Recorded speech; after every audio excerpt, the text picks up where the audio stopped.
नमस्कार. लवकरच नवरात्रीला सुरू होत आहे आणि या 9 दिवसांच्या उपवासात रोज तोच साबुदाणा खाऊन कंटाळा येतो.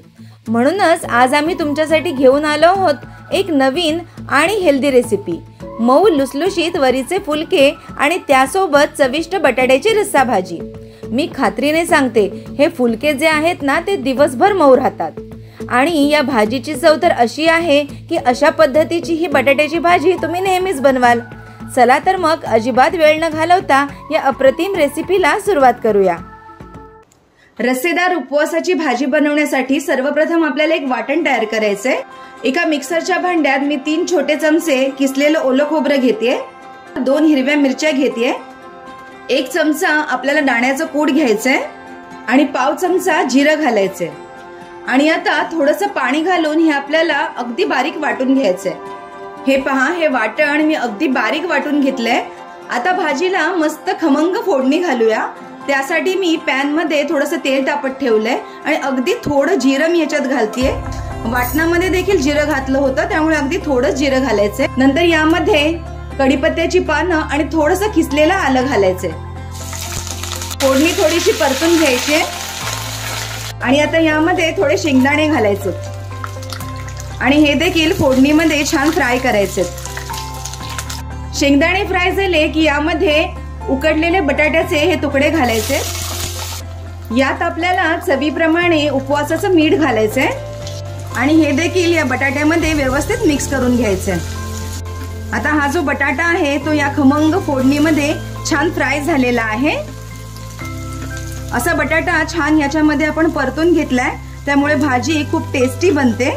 आणि आता हे जे वाटण आपण करून घेतलंय ते भाजीमध्ये घालायचंय आणि या वाटणासोबत ही भाजी अगदी व्यवस्थित मिक्स करून घ्यायची आहे. थोडा वेळ आपल्याला ही अशी परतून घ्यायची आहे. हे वाटण देखील भाजी बरोबर छान परतलं जाईल. हे पहा, बटाट्याची सुकी भाजी तर आपण बनवतोच, पण ही रस्सेवाली भाजी एकदा बनवून बघा, तुम्हाला खूप आवडेल ही भाजी.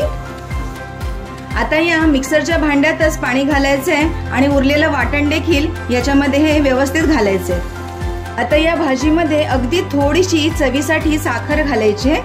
साखर मिक्स करून घ्यायची आणि आता गॅस मंद करून अगदी 4 ते 5 मिनिट झाकण ठेवून ही भाजी आपल्याला थोडी शिजवून घ्यायची. 4 ते 5 मिनिटं झालेली आहेत. तर यामध्ये अगदी थोडासा लिंबाचा रस घालायचा आहे. हे पहा, मस्त रस्सेदार बटाट्याची भाजी तयार झालेली आहे. या भाजी बरोबर खायला आता मस्त मऊ लुसलुशीत वरीचे फुलके बनवूया. आता वरीचे मऊ लुसलुशीत फुलके बनवूया. त्यासाठी एका पॅन मध्ये 1 कप मी हे पाणी घेत आहे. यामध्ये थोडंसं मीठ टाकायचं आहे आणि या पाण्यामध्ये आता एक छोटासा चमचा साजूक तूप घालायचे. याने फुलके जे आहेत ते अतिशय मऊ होतात. आता पाणी छान उकळलेलं आहे. आता आपल्याला हे 1 कप वरीचं किंवा भगरीचं पीठ घालायचं आहे. हे पहा, आणि लगेचच हे आता असं शिजवून घ्यायचं आहे या पाण्यामध्ये. पीठ पाण्यामध्ये एकजीव झालं की आता काय करायचं आहे, गॅस मंद करायचंय आणि एक 2 ते 3 मिनिटं झाकण ठेवून वाफ काढून घ्यायची. 3 मिनिटं झालेली आहेत. आता हे पीठ आपण छान मळून घेऊया. हे पहा, अशा पद्धतीने याला असं स्मॅशरने स्मॅश करत गरम असतानाच छान मळून घ्यायचं आहे. आणि आता हात पाण्यामध्ये बुडवून असं अगदी सॉफ्ट हे पीठ आपल्याला मळून घ्यायचं आहे. हे पहा, हे पहा, तुम्ही बघू शकता छान असं मऊ हे पीठ मी मळून घेतलेलं आहे. हे पहा, आता याचे छान अगदी छोटे छोटे मस्त आपण फुलके लाटून घेऊया. वरीच्या किंवा भगरीच्या पिठामध्ये हा मळलेला पिठाचा गोळा असा घोळवून घ्यायचा आहे आणि आता आपल्याला ह्याचे मस्त असे फुलके लाटायचे.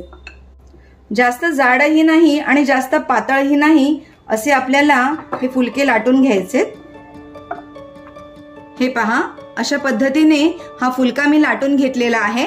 आता याला तव्यावर छान भाजून घेऊया. तवा छान गरम झालेला आहे. आता यावर हा फुलका आपण असा घालून घेऊया आणि याची एक बाजू व्यवस्थित थोडीशी भाजून घेऊया.